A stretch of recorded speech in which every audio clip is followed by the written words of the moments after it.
कहाणी ज्येष्ठा गौरीची. आटपाट नगर होतं. तिथं एक गरीब ब्राह्मण राहत होता. पुढे एके दिवशी काय झालं, भाद्रपद महिना आला. घरोघर लोकांनी गौरी आणल्या. रस्तोरस्ती बायका दृष्टीस पडू लागल्या. घंटा वाजू लागल्या. हे त्या ब्राह्मणाच्या मुलांनी पाहिलं. मुलं घरी आली. आईला सांगितलं, आई आई आपल्या घरी गौर आण. आई म्हणाली, बाळांनो, गौर आणून काय करू? तिची पूजापत्री केली पाहिजे. घावन घातल्याचा नैवेद्य दाखवला पाहिजे. आणि आपल्या घरात तर काही नाही. तुम्ही बापाजवळ जा. बाजारातलं सामान आणायला सांगा. सामान आणलं म्हणजे गौर आणीन. मुलं तिथून उठली. बापाकडे आली. बाबा बाबा बाजारात जा. घावन घातल्याचं सामान आणा, म्हणजे आई गौर आणील. बापानं घरात चौकशी केली. मुलांचा नाद ऐकला. मनात फार दुःखी झाला. सोन्यासारखी मुलं आहेत, पण त्यांचा हट्ट पुरवता येत नाही. गरिबापुढं उपाय नाही. मागायला जावं तर मिळत नाही. त्यापेक्षा मरण बरं म्हणून उठला. देवाचा धावा केला. तळ्याच्या पाळी गेला. जीव द्यावा म्हणून निश्चय केला. अर्ध्या वाटेत गेला इतक्यात संध्याकाळ झाली. जवळच एक म्हातारी सवाशीण भेटली. तिनं त्याची चाहूल ऐकली. कोण म्हणून विचारलं. ब्राह्मणानं हकीकत सांगितली. म्हातारीनं त्याचं समाधान केलं. बोधाच्या 4 गोष्टी सांगितल्या. ब्राह्मणानं म्हातारीला घरी आणलं. बायकोने दिवा लावला. चौकशी केली. पाहुण्याबाई कोण आणल्या म्हणून विचारलं. नवऱ्यानं आजी म्हणून सांगितलं. बायको घरात गेली आणि अंबिलाकरिता कन्या पाहू लागली. तो मडकं आपलं कन्यांनी भरलेलं दृष्टीस पडलं. तिला मोठं नवल वाटलं. ही गोष्ट तिनं आपल्या नवऱ्याला सांगितली. त्याला मोठा आनंद झाला. पुढं पुष्कळ पेज केली. सगळ्यांनी पोटभर खाल्ली. सगळीजण आनंदानं निजली.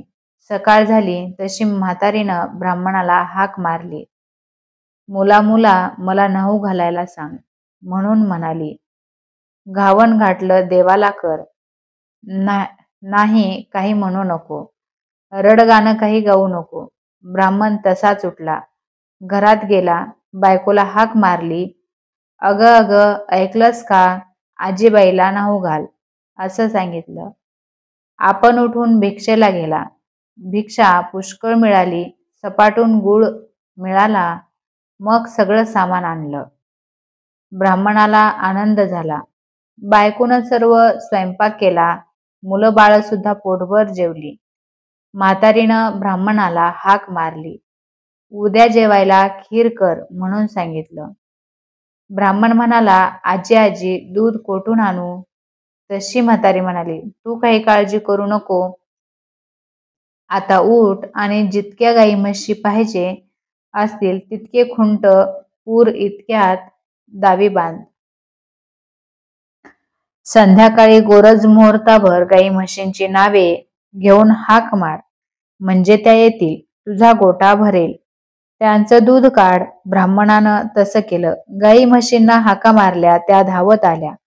ब्राह्मणाचा गोठा गाई म्हशींनी भरून गेला. ब्राह्मणाने त्यांचं दूध काढलं. दुसऱ्या दिवशी खीर केली. संध्याकाळ झाली तशी म्हातारी म्हणाली, मुला मुला मला आता पोहोचती कर. ब्राह्मण म्हणू लागला, आजी आजी तुमच्या कृपेनं मला आता सगळं प्राप्त झालं. आता तुम्हाला पोचती कसे करू? तुम्ही गेलात म्हणजे हे सर्व नाहीसे होईल. म्हातारी म्हणाली, तू काही घाबरू नको. माझ्या आशीर्वादाने तुला काही कमी पडणार नाही. ज्येष्ठा गौर म्हणतात ती मीच. मला आज पोचती कर. ब्राह्मण म्हणाला, हे दिलेले असेच वाढावं असा काही उपाय सांग.